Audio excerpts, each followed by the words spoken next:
Well, good morning, YouTube. It is nice to see you this wonderful Saturday morning.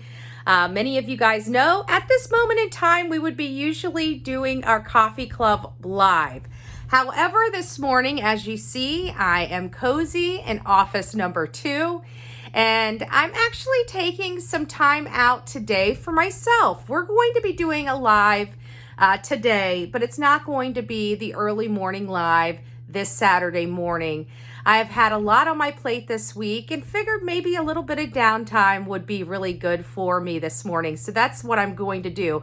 We've been covering a lot of cases in detail, so I did want to touch base on a few things. I know we're going to be talking later today about the psychology of serial killers and going over some serial killers and discussing Danny Rawling. Where we got this is there was a Reddit post from a prior co-worker of Bryan Kohberger's when he was the security guard in Pennsylvania. And this person appears, by the way this Q&A is written, that it's from a female security guard as opposed to a male security guard. And I will explain that a little more in detail in our later live today. Also, some more information coming out from Camp Ashleigh Banfield, and at least the report she's doing now related to Bryan Kohberger excited about being exonerated or something to that effect. We even know where that story came from. At least that story is corroborated. It came from the a news station that interviewed the counsel, the Pennsylvania counsel for Bryan Kohberger.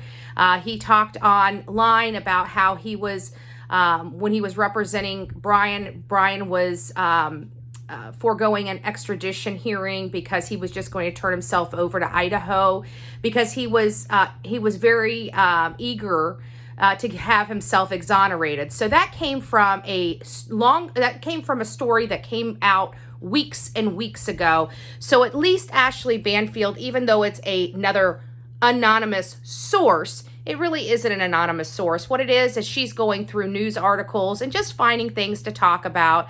And this is one that she tries to perceive as her being the one that speaks about them or bringing them up. And again, once again, big ol' F on Camp Ashleigh Banfield. We are paying very close attention to the garbage that she's been spewing and fact-finding and fact-checking her statements to her subscribers and media.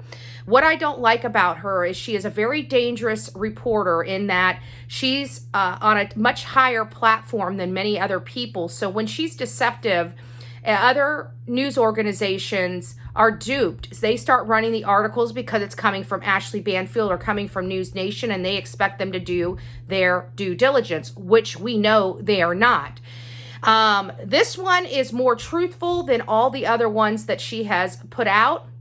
Again, because I know where the source came from. I know who the source is. And not a surprise, just have to be in tune with this case.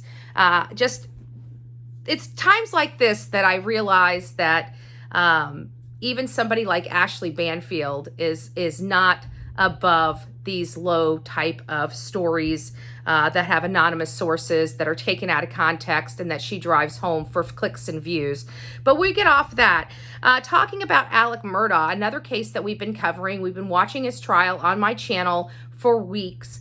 And yesterday, the state rested.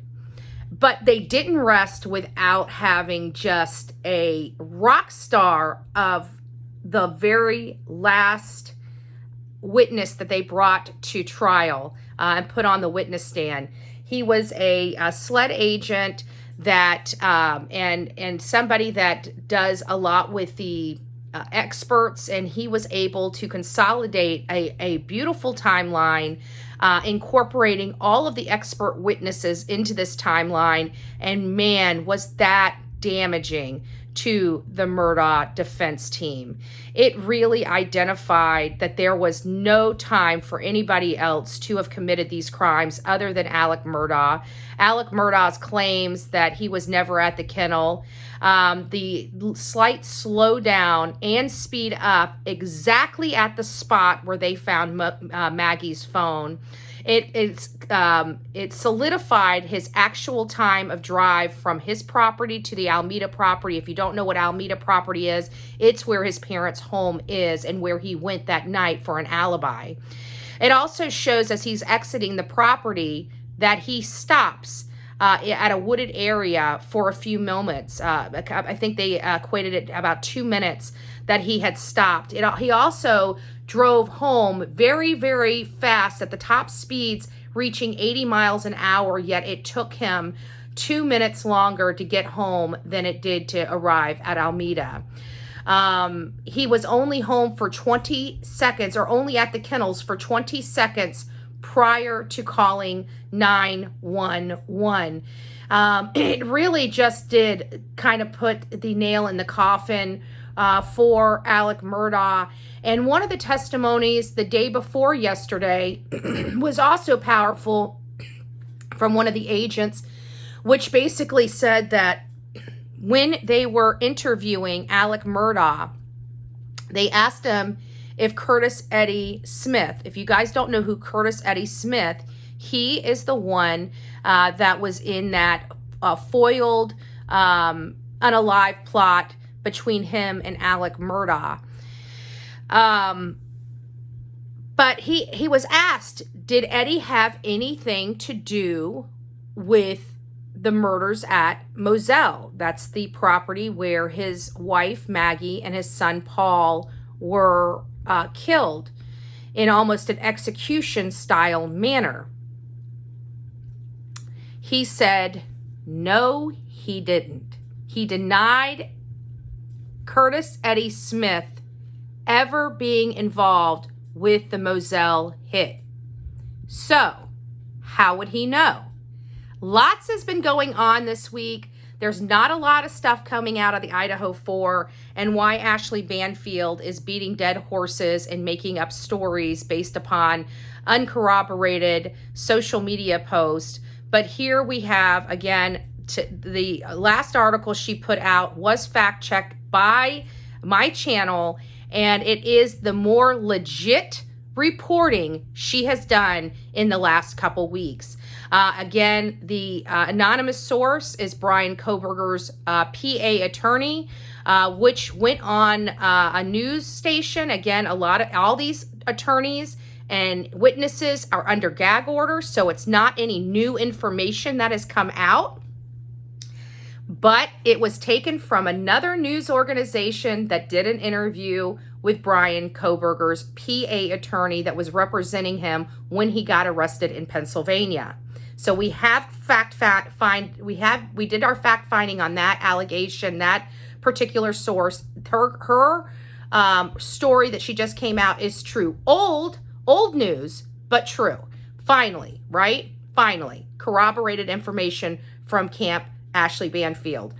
But getting back to Alec Murdaugh, I feel like his fate is sealed. Now, granted, the state has rested, and we are now, the ball is in the defense's court. They brought up 2 witnesses, seemingly benign witnesses, at the end of Friday's trial. They recessed until Tuesday, as Monday is a holiday. So I just wanted to tell you guys, hi, happy Saturday. I miss you guys so very much. But I am taking a much needed break today, and we'll see you later this afternoon for our live on serial killers. So God bless each and every one of you. Don't forget to be fearless. If you see something, say something. An ounce of prevention is worth a pound to cure. And until next time, guys, please be safe. God bless each and every one of you, and we'll see you soon.